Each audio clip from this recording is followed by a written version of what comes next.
देखिए फिलहाल बाजार में किस तरीके का कारोबार हो रहा है। निफ्टी बैंक निफ्टी कमजोरी के साथ ही कारोबार करते नजर आ रहे हैं। 260 अंक टूटकर 25,550 के पास निफ्टी जो है वो कारोबार कर रहा है। वहीं बैंक निफ्टी पर भी अगर नजर डालें तो 450 अंकों की गिरावट जो है यहां पर देखने के लिए मिल रही है। करीब 60,361 के लेवल पर बैंक निफ्टी कामकाज करता नजर आ रहा है।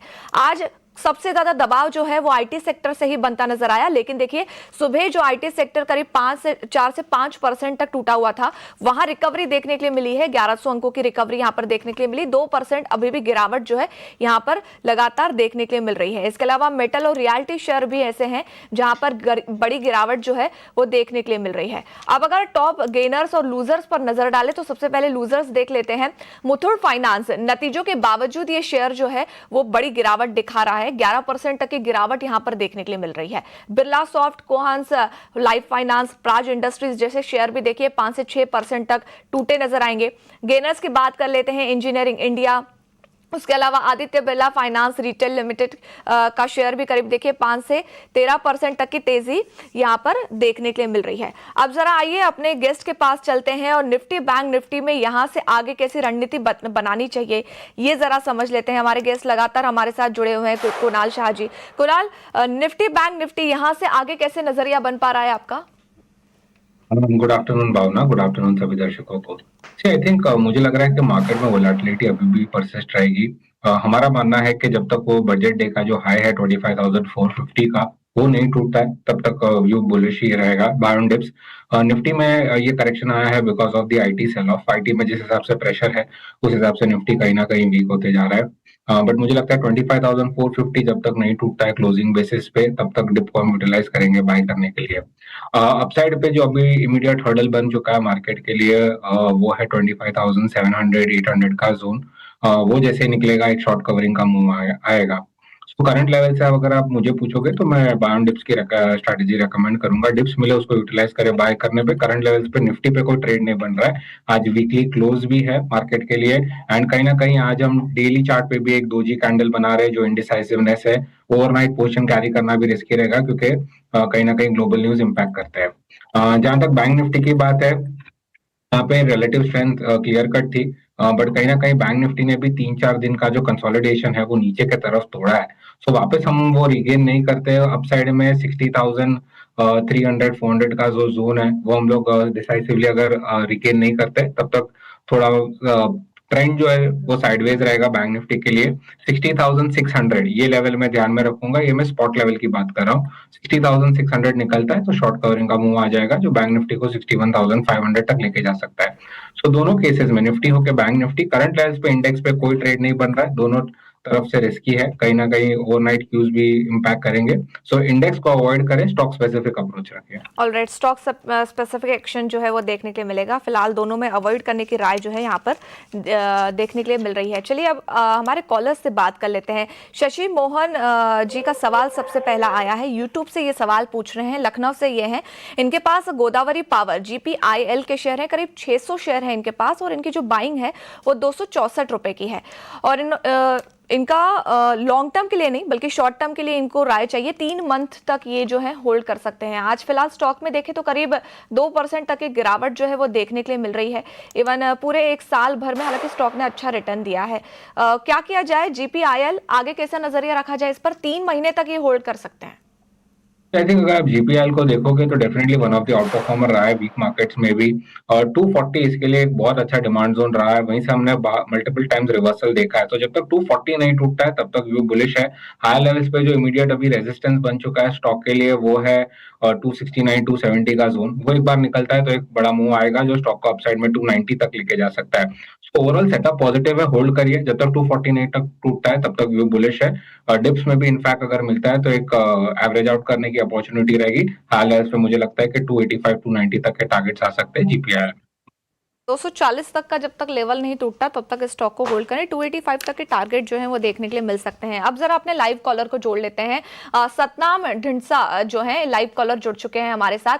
सतनाम जी, कहाँ से हैं आप? नमस्कार मैम, मैं पटियाला पंजाब से हूँ मैम। ओके, सवाल पूछे सर आपका, कौन से स्टॉक पर सवाल है? मेरे पास 100-150 शेयर है उसका मजा.com का है।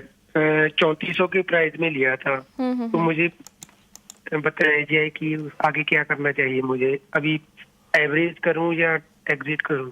ओके, 3400 के रेंज में आपने स्टॉक को लिया था, कब तक होल्ड कर सकते हैं इसको? लॉन्ग टर्म में मैम। ओके, लॉन्ग टर्म में फिलहाल तो स्टॉक देखिए 2377 के लेवल के आसपास कामकाज कर रहा है। मजगांव डॉक के इनके पास शेयर हैं, 3400 के रेंज पे इन्होंने बाय किया हुआ ये शेयर, इनका कहना है 177 शेयर हैं। क्या किया जाए, काफी नीचे आ चुका है ये स्टॉक इनके लेवल से। डेफिनेटली अगर आप देखोगे तो डिफेंस के स्पेस में से है, बजट के बाद भी स्टॉक पे कोई मोमेंटम नहीं रहा है। 2600 का एक सपोर्ट जोन था जो ब्रेक डाउन हो चुका है और वहीं से हम रिजेक्शन देख रहे हैं। सो करंट लेवल्स पे डेफिनेटली मैं एवरेज करने को नहीं बोलूंगा। यहाँ पे अगर 2600 का लेवल जब तक वापस नहीं निकलता है अपसाइड में, नई तेजी नहीं दिखाई दे रही है। करंट लेवल्स पे अगर वो होल्ड कर रहे हैं सो कंटिन्यू करे होल्ड करना। मुझे लगता है कि डाउन साइड पे जो ये सपोर्ट जोन बना है स्टॉक के लिए 2200 का, वो अगर टूट जाता है तो फिर अपनी जो लॉन्ग पोजीशन है उसको एग्जिट कर दीजिए, क्योंकि लॉन्ग टर्म सपोर्ट है। अगर वो टूटता है तो फिर स्टॉक को देर नहीं लगेगी 1400-1500 आने के लिए। सो 2200 का एक स्ट्रिक्ट स्टॉप लॉस लगाइए, अगर वो निकलता है तो फिर एग्जिट करिए। हाई लेवल्स पे अगर आपको और ऐड करना है तो 2600 का निकलने का वेट करिए। अगर 2600 निकलता है तो फिर आप नई फ्रेश पोजीशंस और भी ऐड कर सकते हैं। हाई लेवल्स पे स्टॉक आपको वापस 3000-3200 तक के टारगेट बता सकता है। ऑलराइट, तो इन लेवल्स को ध्यान में रखिए, 2200 तक का स्टॉप लॉस आपको रखना है। अगर ये लेवल टूटता है तो एग्जिट करें, अदरवाइज अगर 2600 का लेवल क्रॉस करता है तो यहाँ पर आप ऐड कर सकते हैं और यहाँ से आगे आपको 3000 तक के टारगेट जो हैं वो देखने के लिए मिल सकते हैं। अगले कॉलर हैं हमारे साथ फोन लाइन पर, उनसे बात कर लेते हैं। दीपक अग्रवाल जी हैं। दीपक जी, कहाँ से बात कर रहे हैं आप और अपना सवाल पूछें। मैं गुड आफ्टरनून, मैं दीपक अग्रवाल भिंड मध्य प्रदेश से बोल रहा हूँ। पूछिए सर, सवाल पूछे अपना। तो मेरे पास 20 है, HEPPSTMNDS।